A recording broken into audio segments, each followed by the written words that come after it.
నారా లోకేష్ జగ్గంపేట పర్యటన సందర్భంగా జగ్గంపేట నియోజకవర్గంలో జరుగుతున్న మట్టి, ఇసుక, గ్రావెల్ అక్రమ రవాణాపై మరియు నియోజకవర్గ ప్రజా సమస్యల మీద స్పందించడం కోసం బూరుగుపూడి గ్రామంలో మా ఇంటి వద్ద ఏర్పాటు చేసిన మీడియా సమావేశం జరుగుతుండగా తెలుగుదేశం పార్టీ కార్యకర్తలను మా ఇంటిపైకి పంపించి నా మీద, నా శ్రేయాభిలాషుల మీద భౌతిక దాడులు చేసి దౌర్జన్యానికి పాల్పడడం, ప్రశ్నించే గొంతుని అణిచివేయడం మీకు న్యాయమా అని జ్యోతుల నెహ్రూని సూర్యచంద్ర ప్రశ్నించారు.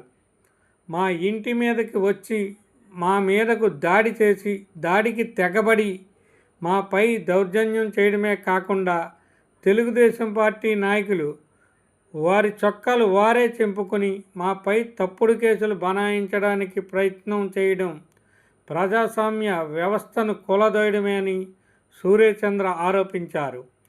ఎమ్మెల్యే అవినీతి చేయకపోతే నియోజకవర్గంలో కోట్లాది రూపాయల మట్టి, గ్రావెల్, ఇసుక అక్రమ తోలకాలు ఎవరు చేస్తున్నారో నిరూపించాలి కదా అన్నారు. రాజ్యాంగబద్ధ పదవిలో ఉన్న మీరు అదే రాజ్యాంగం కల్పించిన వాక్ స్వాతంత్ర్యాన్ని హరించే హక్కు మీకు ఎక్కడిదని సూర్యచంద్ర ప్రశ్నించారు. పోలీసు వారు సమగ్ర విచారణ చేసి మా ఇంటికి వచ్చి మాపై దాడి చేసిన వారిపై చట్టపరమైన చర్యలు తీసుకోవాలని సూర్యచంద్ర కోరారు. ఎవరు కూడా ప్రెస్ మీట్ జరగకూడదన్నది ఒక ఉద్దేశంతో వచ్చారు. అదే రకంగా కావాలని గొడవ పెట్టుకుని ఎస్సీ ఎస్టీ అట్రాసిటీ కేసులు మా మీద పెట్టాలి, ఏదో రకంగా జగ్గంపేట నియోజకవర్గంలో ప్రజా సమస్యల మీద కానీ అవినీతి మీద కానీ గలం ఇప్పి ప్రశ్నించే గొంతు పాటంశెట్టి సూర్యచంద్రని జైలుకు పంపాలన్న దురుద్దేశంతో జ్యోతుల నెహ్రూ గారు, కేవలం నవీన్ గారు వాళ్ళ అబ్బాయి ఇద్దరూ కలిపి ఈ తెలుగుదేశం పార్టీ నాయకులందరినీ మా ఇంటి మీదకి ఈరోజు ఉసుగొల్పి అక్కడ ఎట్టి పరిస్థితుల్లోని కూడా అక్కడ గొడవ పెట్టుకుని రెండని పంపించడం అనేది ఎంతవరకు న్యాయం అని చెప్పేసి శాసనసభ్యులు శ్రీ జ్యోతుల నెహ్రూ గారిని మేము కోరుతా ఉన్నాం. ఈ సందర్భంగా నారా లోకేష్ గారికి మేము జగ్గంపేట నియోజకవర్గం నుంచి మేము ప్రశ్నిస్తా ఉన్నాం. మరి సమస్యల మీద ప్రశ్నించండి, మీ గలం వినిపించండి, మీరు అవినీతి మీద ప్రశ్నించండి, మాట్లాడండి అని గౌరవ చంద్రబాబు నాయుడు గారు గత ఎన్నికల్లో జగ్గంపేటలో బహిరంగ సభలో కూడా చెప్పడం జరిగిందే. మరి మేము మాట్లాడి సమస్యల మీద మాట్లాడి మరి అవినీతి దోచేస్తా ఉన్నారు, మట్టి దోచేస్తా ఉన్నారు, ఇసుక దోచేస్తా ఉన్నారు అని చెప్పేసి ప్రెస్ మీట్ పెట్టి సమస్యలు నేను ప్రజల్లోకి తీసుకువెళ్లి నారా లోకేష్ గారికి దృష్టిలో పెట్టడం కోసం నేను ప్రయత్నం చేస్తుంటే మా మీదకి కొట్టడానికి వచ్చి దౌర్జన్యంగా వచ్చి మమ్మల్ని తోసి అంత రచ్చరచ్చ రాద్ధాంతం చేయాల్సిన అవసరం ఏముంది? ఇది ప్రజాస్వామ్యమా? ఇది కూటమి ప్రభుత్వానికి తగునా అని చెప్పేసి అడుగుతా ఉన్నాం. ఇది ధర్మమా మీకు?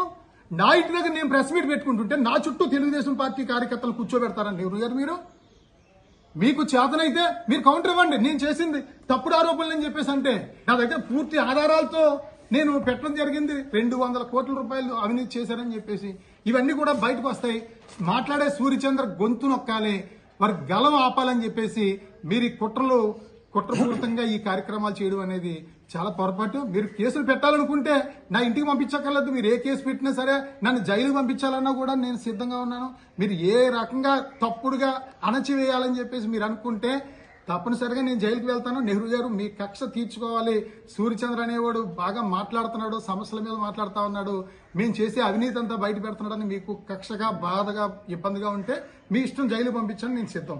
పోలీసు వారు దీని మీద విచారణ చేసి నా ఇంటి మీదకి వచ్చి నా మీద దౌర్జన్యం చేసిన తెలుగుదేశం పార్టీ నాయకులు అందరి మీద చర్య తీసుకోవాలని చెప్పేసి పోలీసు వారికి ఈ సందర్భంగా విజ్ఞప్తి చేస్తా ఉన్నాం.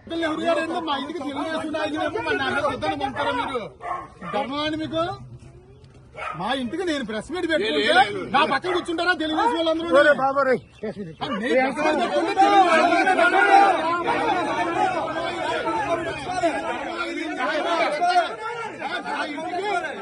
గొడవకి యుద్ధానికి వస్తారా మీరు?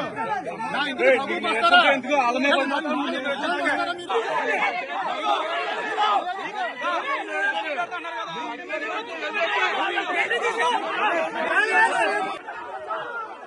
Hey!